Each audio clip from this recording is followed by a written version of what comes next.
Doctor Firdous Ashiq Awan صاحبہ، آپ بتائیے گا پی ڈی ایم کا مستقبل کیا ہوگا؟ کہانی ختم؟ زرداری صاحب کے کیسز اور فریال تالپور کے لیے نرمی، اومنی گروپ کے ساتھ پلی بارگین اور پی ڈی ایم از اوور، یہی بولیں؟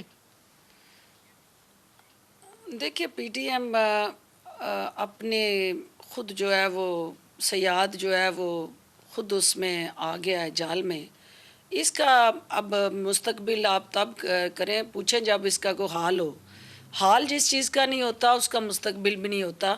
میں زبیر صاحب کو صرف یہ کہنا چاہتی ہوں کہ میں پاکستان کے عوام کی نمائندہ ہوتے ہوئے یہ جاننا چاہتی ہوں کہ میاں صاحب پاکستان کب آئیں گے، اسحاق ڈار صاحب پاکستان کب آئیں گے، اور یہ عظیم خوشخبری آپ کب سنائیں گے کہ جس ملک کے لیے اور جس عوام کے لیے آپ کے سینے میں درد ہے اور آپ چاہتے ہیں کہ وہ ترقی کرے، خوشحالی ہو اور اس حکومت کو آپ گھر بھیجیں، تو میاں صاحب کو کہیں کہ بسم اللہ کریں، پاکستان آئیں، یہاں تشریف لائیں اور لیڈ کریں. لیڈر جو ہوتا ہے وہ لیڈ کرتا ہے، لیڈر چھپا نہیں کرتا اور وہ فالو نہیں کرتا. تو اس وقت انہیں لیڈر بننے کی ضرورت ہے، میں نہ اس کہ کا وہ زبیر گیدڑ صاحب سے بن جواب کے لیتا باہر ہوں. بیٹھے. اگر ایک جملے میں آپ سے مجھے یہ ڈاکٹر صاحبہ پتہ چل جائے کہ اگر زرداری اور نواز شریف میں کمپیریزن کرنا ہو تو آپ کے خیال میں دونوں میں بہتر لیڈر کون ہے؟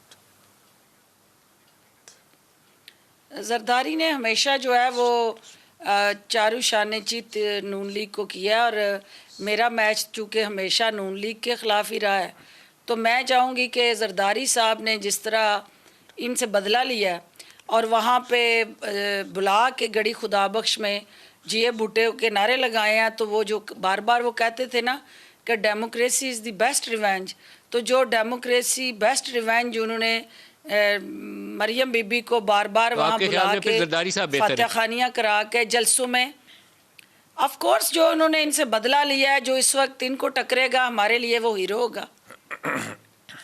آپ کے لیے وہ ہیرو ہوگا، یہ بات ہوئی نا جی.